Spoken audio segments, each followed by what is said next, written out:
Alors bonjour Monsieur Djoktan, comment allez-vous? Je me porte très bien et vous-même? Bon, ça va très bien. Pourquoi vous êtes ici à l'ambassade ce matin? Je suis à l'ambassade ce matin, comme vous le voyez, avec mes compatriotes, pour le simple fait que nous croyons que s'il n'y a pas de garantie de transparence au Gabon, C'est ça. et s'il n'y a pas la biométrie, nous ne voulons pas que les Gabonais puissent aller voter pour leurs députés.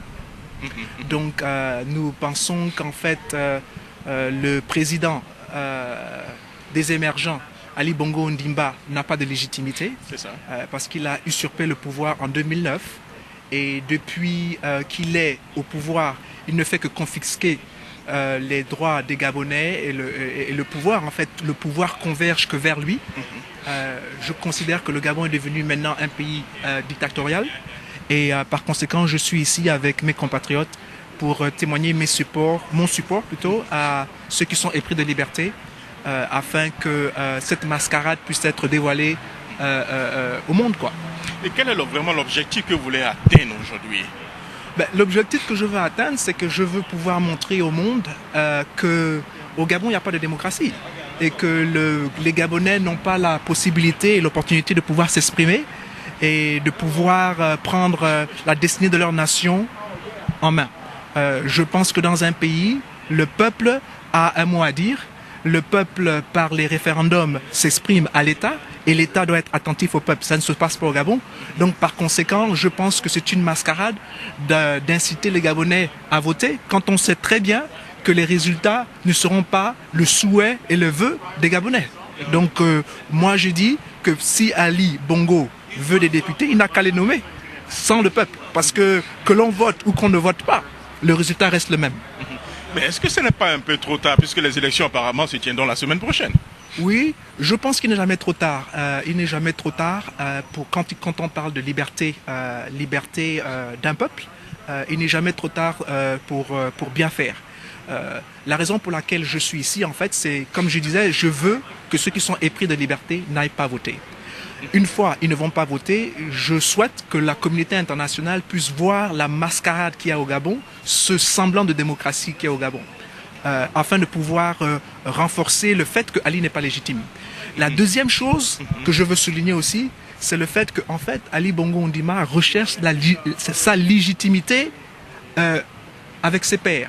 En d'autres termes, il veut faire croire au reste du monde que quand bien même il n'a pas été bien élu, pendant les 2 ans qu'il a eu, les Gabonais se sont convertis et les Gabonais maintenant l'apprécient, ce qui est totalement faux. C'est-à-dire il veut faire croire au monde que maintenant les Gabonais l'aiment. Pourquoi? Parce qu'ils ont voté son parti qui est le PDG.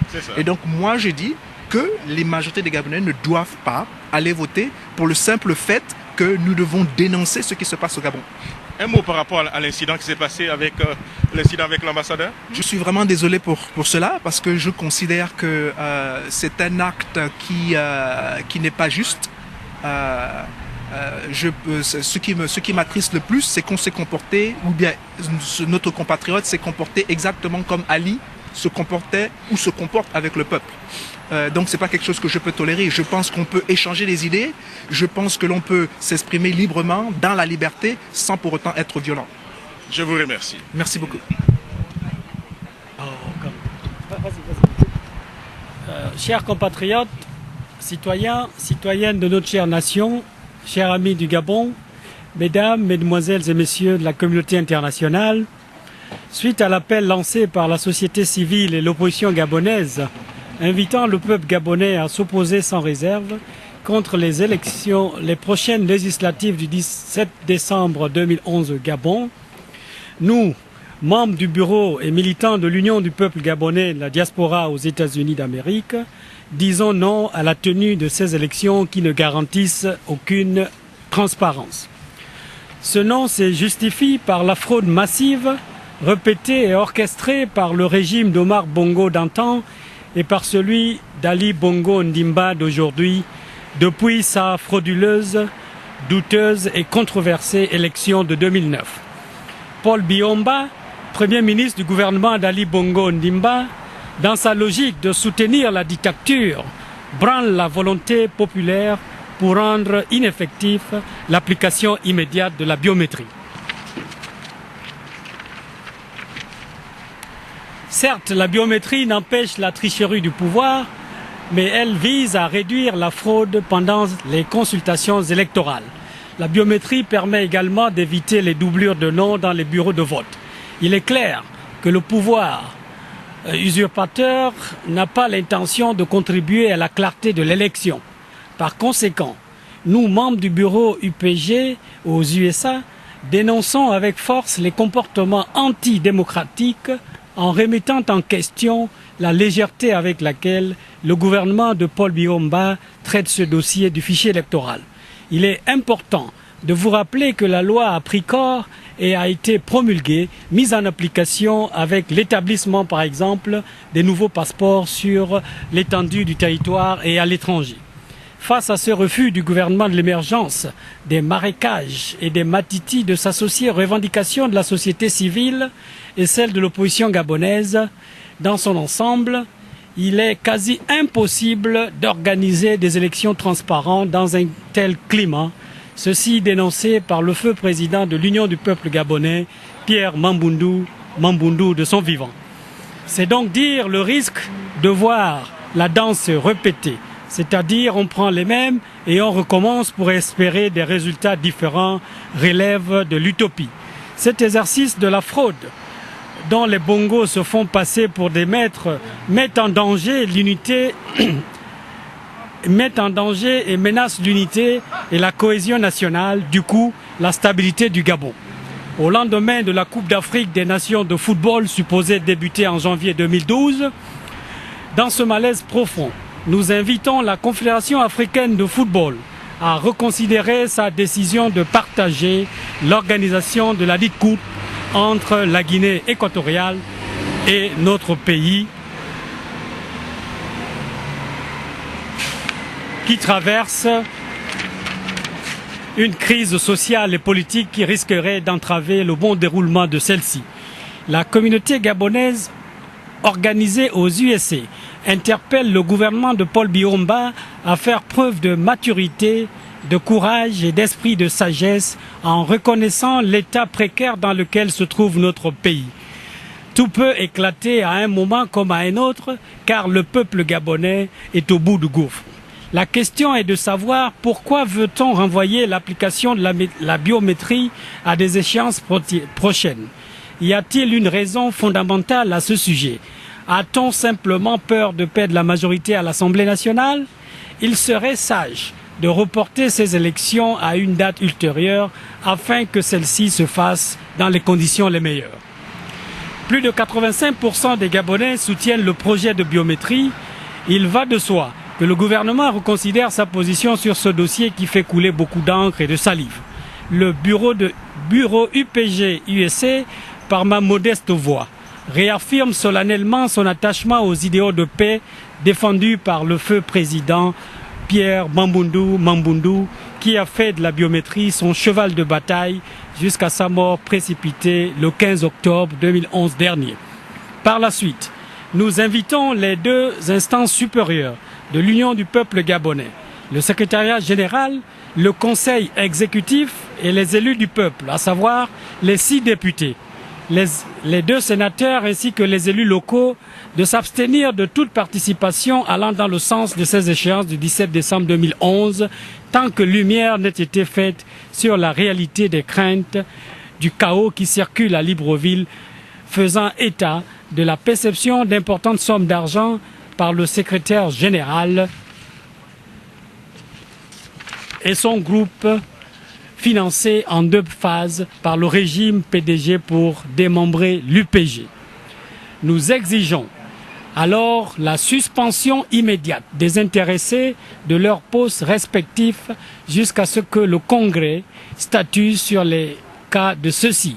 Le système plutocratique d'État PDG et ses croque-mitaines mange-mille veulent amener le Gabon sur la voie de la violence en portant un coup au processus de paix et de démocratie enclenché depuis la conférence nationale de 1990.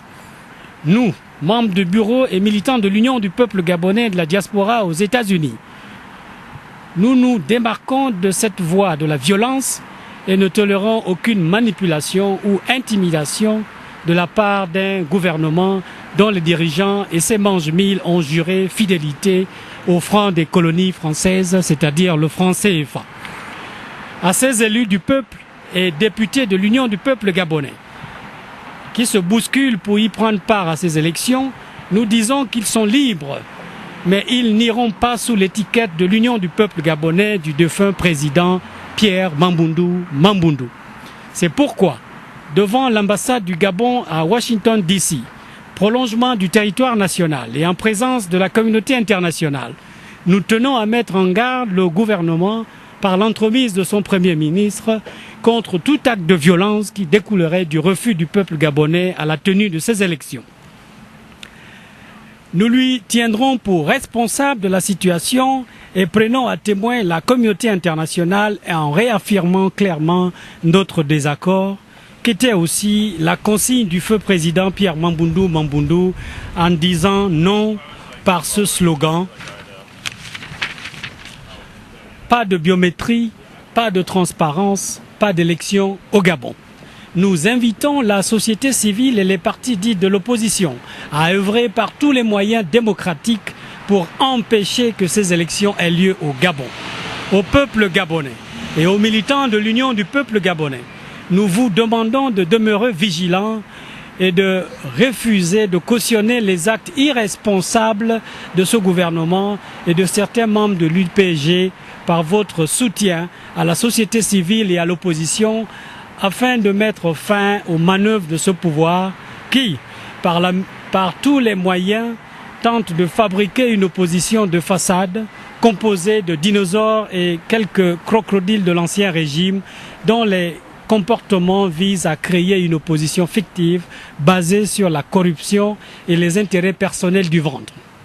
Mes chers compatriotes, citoyens, citoyennes, amis du Gabon, mesdames, mesdemoiselles et messieurs, ceci était la teneur de mon message devant l'ambassade du Gabon à Washington DC, que le sang de Jésus soit répandu sur le sol Gabon afin d'empêcher que les démons qui habitent la terre natale du feu président Mamboundou prennent le dessus du peuple gabonais. Vive le Gabon, pour que vive la paix. Merci. Je vous remercie.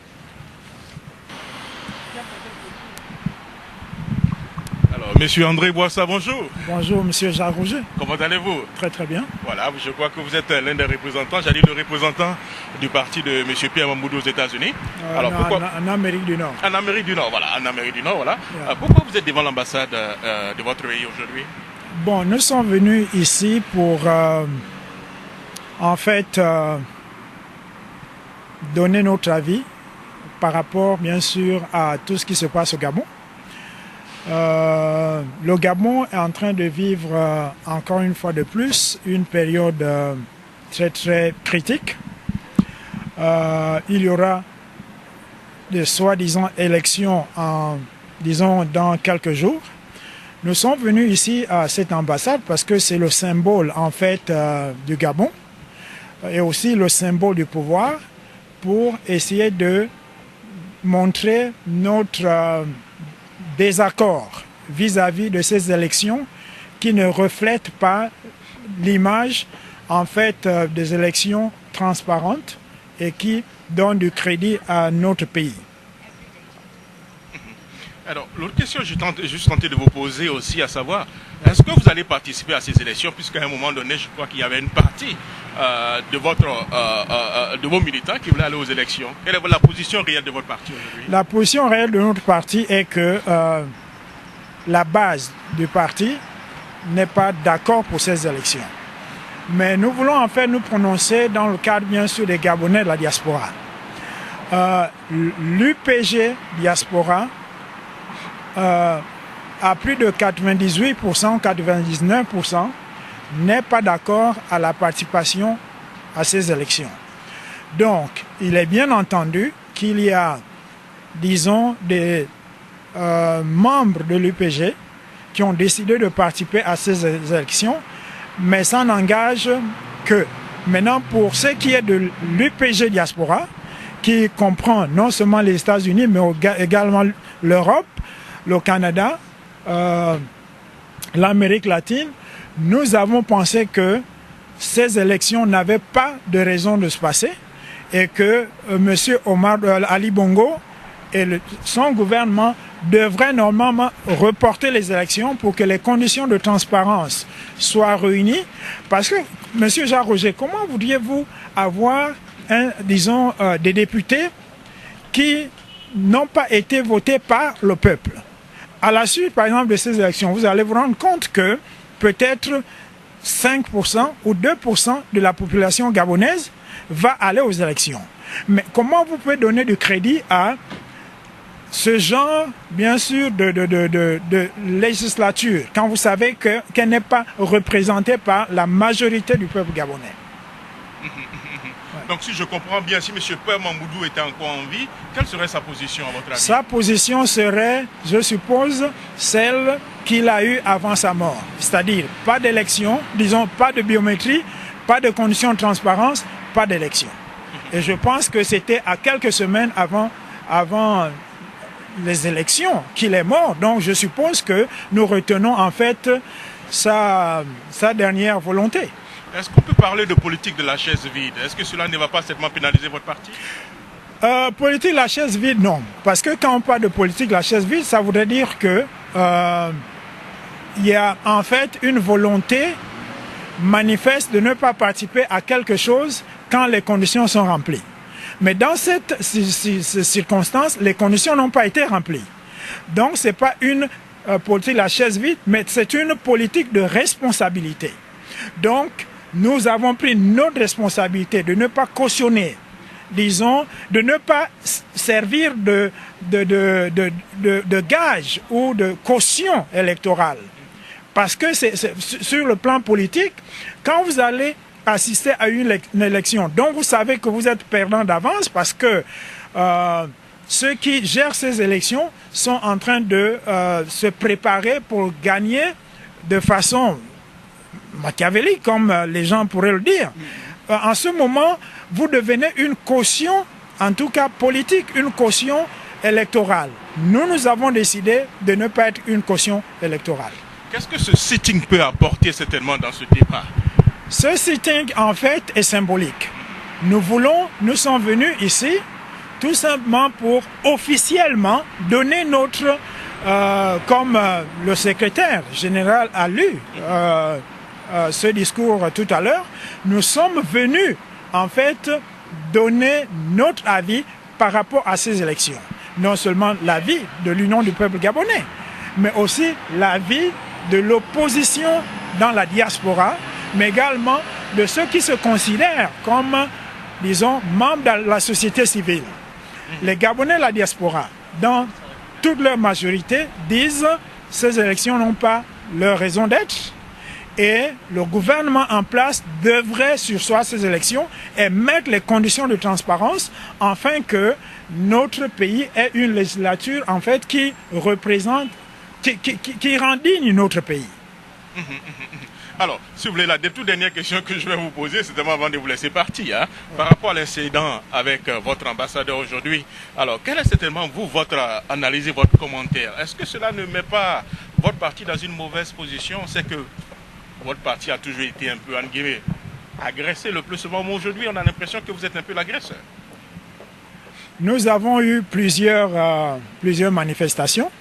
Ces incidents ne sont jamais arrivés. Et qu'est-ce qui s'est réellement passé? Ce qui s'est réellement passé est qu'il y a eu un démêlé entre un des manifestants qui n'est pas membre de l'UPG avec l'ambassadeur. C'est-à-dire un démêlé, c'est-à-dire que aujourd'hui, M. Jacques Roger, l'incident qui a eu lieu montre exactement, disons, le ras-le-bol des Gabonais à l'endroit du parti en place.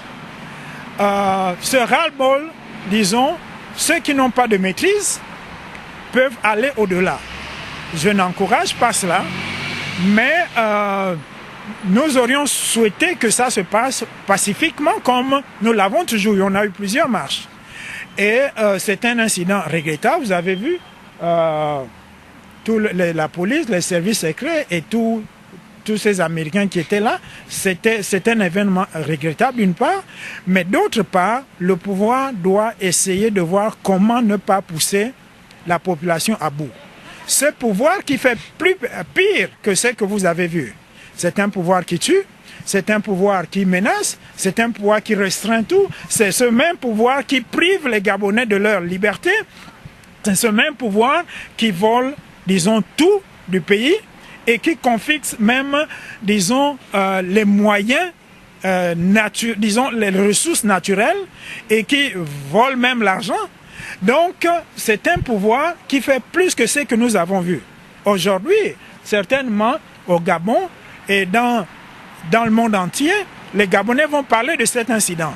Mais ce qui se passe localement, au Gabon même, vous avez vu les tournées que l'opposition fait. On voit les militaires et autres qui agressent les gens. Mais il faudrait qu'on parle aussi de ça, à mon avis. Donc, je crois que les Gabonais doivent s'asseoir. Le pouvoir doit s'asseoir avec, disons, le pouvoir doit chercher les moyens pour essayer d'éviter que le pire arrive au peuple gabonais. Monsieur André Boissa, je vous remercie. Je vous en prie. Je vais prendre quelques...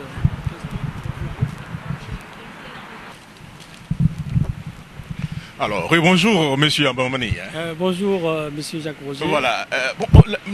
La question que je vais vous poser pour nos auditeurs et surtout pour les Gabonais et pour les Africains, pouvez-vous nous expliquer réellement ce qui s'est passé avec l'ambassadeur?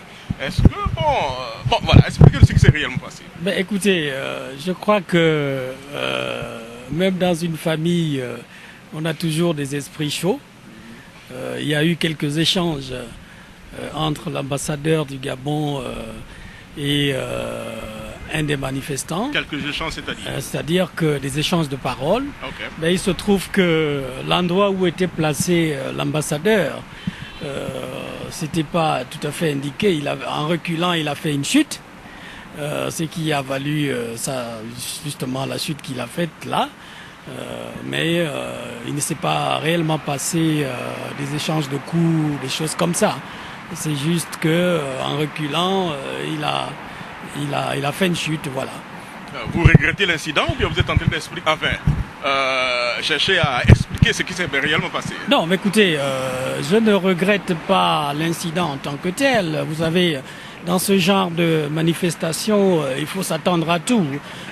Monsieur le représentant Amérique venait de vous dire tout à l'heure que même au Gabon, vous voyez les échanges entre les forces de sécurité et les populations et l'opposition. Il se trouve que ce genre d'action, ce genre d'échange à travers le monde, bien sûr, on peut observer ça. Et nous disons que c'est un incident qui est arrivé. Voilà. Est-ce que vous pensez que vous avez atteint vos objectifs? Écoutez, je crois que l'objectif a été, à notre niveau, l'objectif a été atteint. Pour nous, c'était important d'être ici aujourd'hui, donc à la veille donc de la date butoir de ces élections que veut organiser donc le pouvoir par l'entremise de son gouvernement. Nous disons que nous répondons non seulement à un souci de la société civile, l'opposition gabonaise, qui réclame les conditions de transparence pour ces élections, mais également l'application, n'est-ce pas, de la biométrie en ce qui concerne le fichier électoral. Comme je venais vous dire il n'y a pas longtemps, moi qui vous parle, j'ai reçu un passeport biométrique. Ça veut dire que la loi a été promulguée, mise en application. Je ne vois pas quelles sont les raisons. Je ne sais pas si quelqu'un dans ce gouvernement est mieux placé pour me dire la raison fondamentale pour laquelle on ne veuille pas appliquer la biométrie en ce qui concerne donc le fichier électoral au Gabon. Et au-delà de cette biométrie, il y a les problèmes à la Cour constitutionnelle et à la Commission électorale, comme vous le savez. Le pouvoir continue à faire en sorte que l'élection ne se passe pas comme nous voulons, c'est-à-dire que en créant les conditions qui permettent justement à l'opposition de se rendre à ces élections. Un dernier mot? Oui, écoutez, je lance un appel ici, non seulement à la société civile et à l'opposition, mais également au peuple gabonais et aux militants de l'Union du peuple gabonais de s'abstenir donc d'aller voter lors de ces élections. Également, je lance un appel à l'endroit des élus du peuple, c'est-à-dire les députés qui ont été élus sous l'étiquette de l'UPG, de s'abstenir de participer à ces élections et que s'ils veulent aller à ces élections, qu'ils le fassent indépendamment de l'UPG, parce que il faut qu'ils sachent que l'UPG a une nouvelle élite et que même si nous sommes à l'extérieur, mais nous arrivons et nous allons arriver lors d'un congrès justement et que le moment est dépassé. Il ne faut pas que les gens pensent toujours à assouvir leurs intérêts personnels. C'est bien l'argent, c'est bien de nourrir le ventre, mais il faut penser à l'intérêt de la nation. Donc, et que si ce n'est pas le cas, vous allez arriver à la situation comme celle qu'on a vécue aujourd'hui, où la violence sévit, où c'est pas de notre volonté, on veut pas de la violence, mais il faut pas qu'on amène les Gabonais à faire la violence. Mais si ils continuent donc à se comporter de la sorte, c'est-à-dire qu'en acceptant les corruptions, à ne pas créer les conditions qui permettent justement à l'opposition de participer à ces élections, ben on va observer justement ces conditions de violence, non seulement au Gabon, mais dans les missions diplomatiques et consulaires du Gabon à l'étranger. Je vous remercie.